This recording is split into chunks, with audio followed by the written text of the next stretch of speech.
Hello everybody, welcome back to Rolling Solo. My name is Adam Smith and we are playing through Renegade and we're currently on cycle number 2 and we are on round number 2.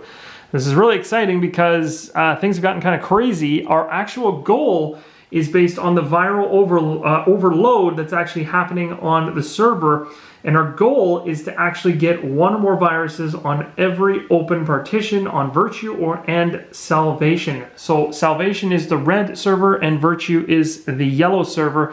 We need to have a red virus on every one of these partitions to succeed at this goal. That's quite the tall order, especially when I only have 2 more rounds, this one included, in order to do so. Kind of crazy. We'll see what I can do. I'll do my best to try to pull this off, but I'm doubting myself just a little bit. So here we go. Let's see what I can do. I've got 6 cards in my hand, and I took a quick look at them. I've come up with a little bit of a strategy in my mind. I've also gone over here to the Hack Shack in order to determine what cards are useful. Obviously, like I said in the last video, these 2 are huge because they allow me to execute in order to flip any number of contaminants basically right over, so I can actually plan to use contaminants I already have in play and flip them over to become something even more useful during the game. This one allows me to just do 1 contaminant flip over, but this one's even more powerful, allows me to do as many as I wish. That as long as it's on the same server. So the goal there is to try to focus on 1 server for at least to try to get 1 of them covered, and then we'll see how much we can do on the second one. So here we go. Let's start. So the first thing I'm going to do actually is use read request intercept. I'm going to go ahead and use it for its movement. I'm not going to use it for anything else. So we need to generate movement. So the first point of information is going to cost us to enable to start our movement. And then of course, moving from a data port to another data port is part of teleporting, which is free. So now we're going to move freely over here. What I'm going to do when I'm over here is I'm going to make another move. Let me think about this. I'm going to actually make a move here, which is also free because there's a data node here and I've got my data port here. So I still have 1 more move left to do, or 1 more movement point essentially to spend, I guess is a better way to say it. As long as I stay connected to things that have that are blue, like the square and circle there, I'm golden. I can kind of bounce back and forth. So I'm going to pick up this data node right here. I'm going to carry it with me back to partition number 6, which is now that right there, that movement with this in my hand cost me my second movement. Okay, so my movement points allocated are done, but I can still move for free by teleporting over to here because I've already initiated my movement. So what I'm going to do before I do that is pick up literally everything in this square. So I'm going to also take my, this is a replicant, a virus, and a spark. And the reason I can take the spark is because I have a special ability with Tilda in order to take sparks with me.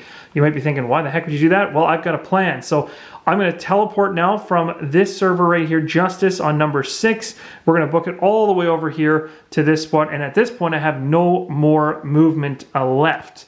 Now, the reason I'm doing this is because these sparks have caused me a little bit of grief. And because of them showing up on my partition, even around Salvation in the last video, it stops me from installing contaminants on my partitions that have these sparks.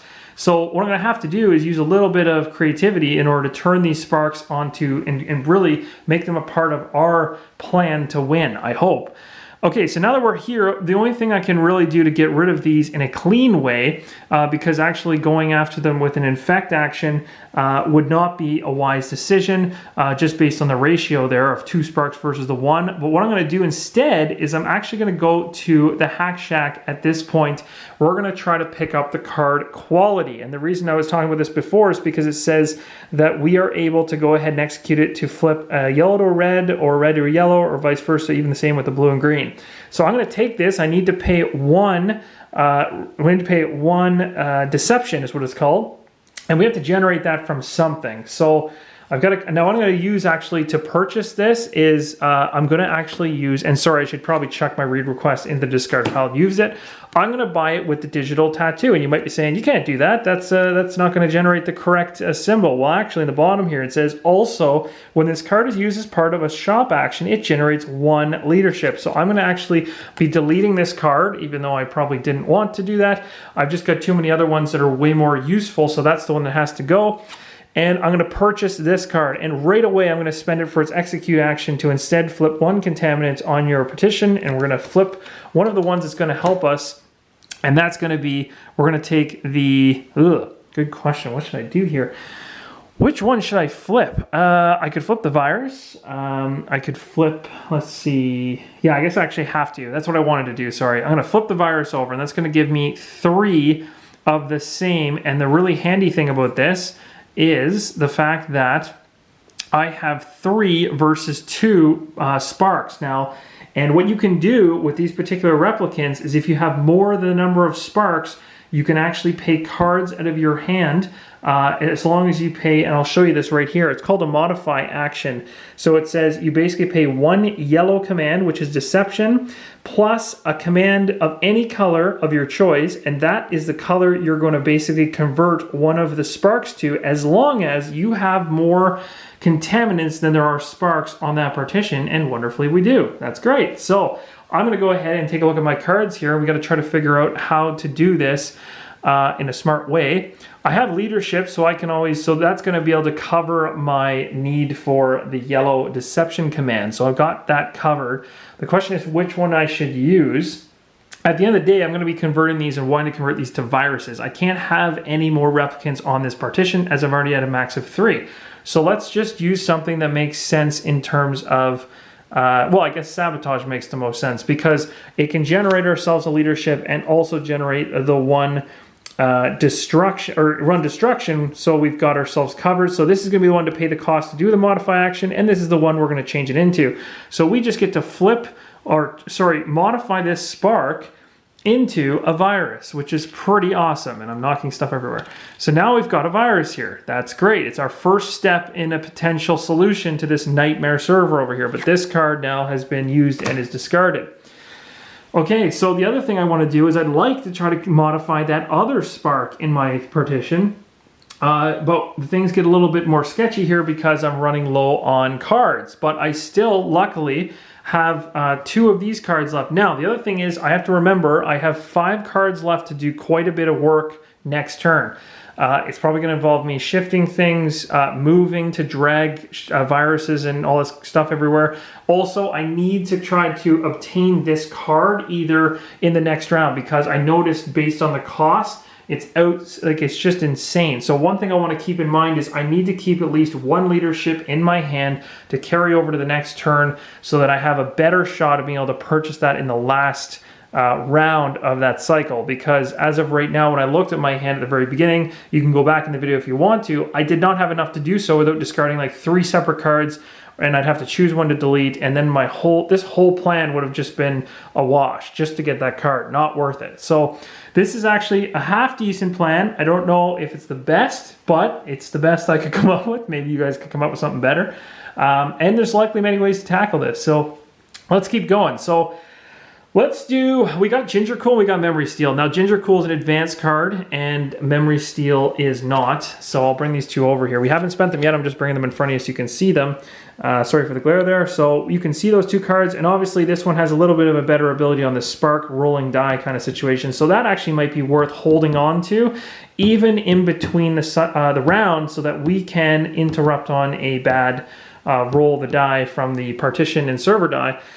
But again, remember, the reason we're even holding it over is because I really need that leadership to guarantee, or at least hope to guarantee to get this. Because all I'd need to do with pulling in the last couple cards here is at least something that has yellow with the ability to do, well, leadership, or I could use a deception command. So I think I've got the cover. But regardless, I'm going to keep this one in my hand, and I'm going to use this one.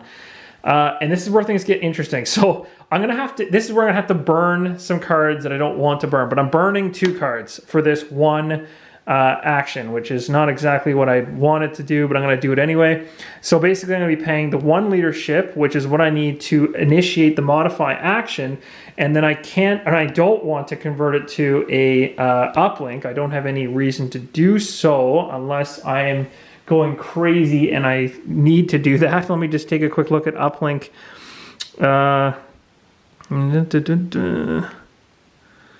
Shift, green, pushed away. Yeah, see, it doesn't green's not going to help me. I need to be going after more viruses. So I'm going to be using this leadership in order to pay the modify command that's at the beginning here of this action, and then I'm going to be using the one of the red destruction commands in order to complete this action. So I'm losing out on quite a bit there, which kind of sucks, but it's a plan to flip this now and modify it into a virus, which is going to help us, because if you notice now, I've got 1, 2, 3, 4, 5 partitions, and I have 1, 2, 3, 4, 5 enough here. Not enough for the one I'm on, but I'm close. And if I can get the replicant jar into my hand, I can flip any number of these as long as I'm on this server, which I can do at the beginning of the next turn, I hope. Again, my thoughts on this in the first place, I think even Ricky Royal mentioned it in the comments. He saw this comment, he was like, this is going to be tough. Good luck. There's like, you know, it's going to be a rough one. And partially it's my fault, because what ends up happening at the very beginning strategy-wise was I was looking really, really heavily at this right here, where it was talking about putting extra sparks on closed partitions, and I went ahead and I thought it'd be a brilliant idea to create more of an open partition type server for the mother, thinking that strategy made sense for the mother. Now, it might have, and it did probably save me a couple sparks, but in the end, by pulling this card and adding it to the queue of countermeasures, which is totally random and it could have been anything else, and the fact it talks about open partitions really, really handicapped me in this game. So now my hands are tied and I've got to deal with it. And it's likely I'm going to fail it, but I'm going to give it my best shot to at least try to contain one server and then have to just deal with whatever the heck happens by failing. Because I actually don't know what happens when it fails, but I'm sure it's not nice. So that's pretty much it. I've now discarded these 2 cards in order to do that conversion, and I really don't have any other cards. Now, this is the debate here. I'm going to keep this not only just because I can purchase a replicant jar, but it'll give me a good shift ability for 2. So like even next turn, I can shift some things out and around. The other thing that was handy by moving all this stuff from here to here is, again, I got rid of that spark that's going to show up here, clean some things up. The only double spark in the game right now is on partition 5 of the Faith server. So that we're not doing bad in terms of clumping sparks, but I can tell you it's going to change quick. So let's move on. We are now finished our turn, and so we do all our discarding, which I've done. So I've got my discard pile right here. My leftover deck remaining is here. Now we're going to go ahead and draw our cards back up. So we're going to draw cards going into the next turn. So let's see what we get. Hey, we got more shifting abilities. That's good. There's our yellow that we needed, and as well a leadership on it, which is perfect. So now in combination with this leadership, we could purchase the replicant jar in the next video. That's awesome. What else do we got? We got decrypt, so that's 2 movement. Hey, we need movement because if we need to drag viruses around, that's going to come in handy. Some more shifting ability, never a bad thing. And again, to help us to try to push these into the areas we need to. And again, I can also move around here with I can really stretch this out by moving around these partitions with these particular replicants and trying to convert all of these sparks and then shift them late in the round. We'll come up with something creative. I'll try to find a way to make this work. And another movement. So that's actually not bad. Actually, out of all the cards to get, we got the movements and the movement type or information type commands and the cognition type commands, which is perfect because that's the kind of stuff we really need in this last round. Now that I've kind of bundled up a bunch of stuff. The reason I brought the data node over, you might be wondering, is my plan with the data node is at some point to pick it up and walk it to one of these 2 spots so that we can shove sparks kind of up into this area as much as possible, right? So it's just to kind of help with the pathway to the next server, because regardless of our pass and fail in this countermeasures cycle, you know, if something was to happen in either of these 2 servers as a result of me failing, I want to be prepared for movement, and I have less interest in moving down into Faith currently. I mean, I might come to regret that, but I've always got these teleportation to allow me to shoot over here really quick if I need to, and it's already got one. I can even drag my data node with me. We can find ways to make it work.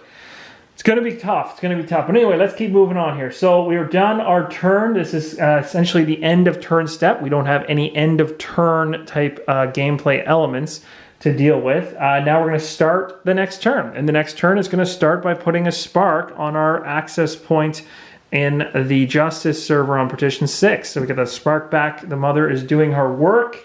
messing around with us in the system. And we're now going to restock the Hack Shack. So the one card I deleted is now gone. And we're going to add a new card. What is this? This is the Nadam ship. Nadam, if I'm saying that correctly. Or execute to instead move from an open partition to any other open partition. Whoa, that's powerful. This could be huge. So before, like, I mean, I had these movement, but this can help me drag things into here. So if I was to somehow miraculously make more viruses and have more than I needed, I could do a quick shot over to an open partition, which is essentially any one of these, and then maybe be able to do something magical at the end of the, who knows? It's kind of a shot in the dark, but hey, it's not a bad card. So we'll take that. That's in the Hack Shack. We're going to roll for sparks now, guys. We're going to take our partition die. We're going to take our server die, and we're going to cross our fingers and hope that I don't screw myself over any further than I already have. Oh, I threw it off the table. So we got green, and it's a 4. Okay, that is going to keep things spread out, so that's good. At least it's not jumbled up with anything else. It's also not on my server. That's a plus for now. And a blue 6. Oh my goodness. Okay, of course that would happen. Now this is where things get in. Yeah, well, you know what? Oh, that really sucks, because basically now I have to jump. Now the thing is, at least I'm at the teleportation point, so maybe it's not so bad. I'll be able to come over here, maybe grab one or grab both. I can only grab one, sorry, with my ability. I can only carry one additional spark, so I'll deal with it. This is bad though, because if we get a Guardian here, it's going to destroy my data port. So we got a little bit of things to deal with there. One thing I'm going to mention right now, guys, because technically right now we're done the spark rolling and we're into the play commands. I could, and this is on you guys, I'm going to ask you guys what you think I should do here. I have something called Ginger Cool. This card here says in the bottom, or interrupt after any spark roll to instead change the face of one of the spark dice to whatever you desire. So the spark dice means I would have kept my 6 partition, but I could change the face of this to whatever I want, meaning I could go, I want it to show up in the middle of nowhere, or, and I don't want to have 2 there. So I'm going to leave that up to you. Do you think I should burn a leadership and a potential cognition command in order to change where this data node is, so it's just one less thing I have to worry about, or not? And it's really tough. So I'll give you a quick run over here of my cards. You can see them to help me make that decision. I'll be looking for your comments in the feed and your feedback in the comments below. Sorry. And yeah, so here's what I've got, and hopefully you can see the bottom abilities of these cards. I'll just kind of zoom in on them really quick. That's actually really, really handy. And this one here is all about deleting a spark, and you can replace it with a replicant. That's huge. That's going to be something really useful. Actually, you know what? Maybe this card alone already tells me that I just need to hold on to this and maybe just plan to move here, delete a spark, put a contaminant down, pick this spark up, pick up the new replicant I make from the self-modifying inhibitor, and jump back. And it just adds more over there for that replicant jar when we decide at some point to flip everything, right? So, those are the kind of things going through my head. You guys probably have other things going through your head. Let me know in the comments below. Hope you guys are enjoying the playthrough. It's been a blast. Whether or not I'm winning or losing, I couldn't tell you. But I will be able to tell you at the end of the next round how good or bad this is going to pan out in this particular cycle. So hope you guys are enjoying. I'll see you in the next episode. And give me a thumbs up if you like what you're seeing. And again, check out Renegade on Kickstarter. It is still rolling. So until next time, guys, keep on rolling solo.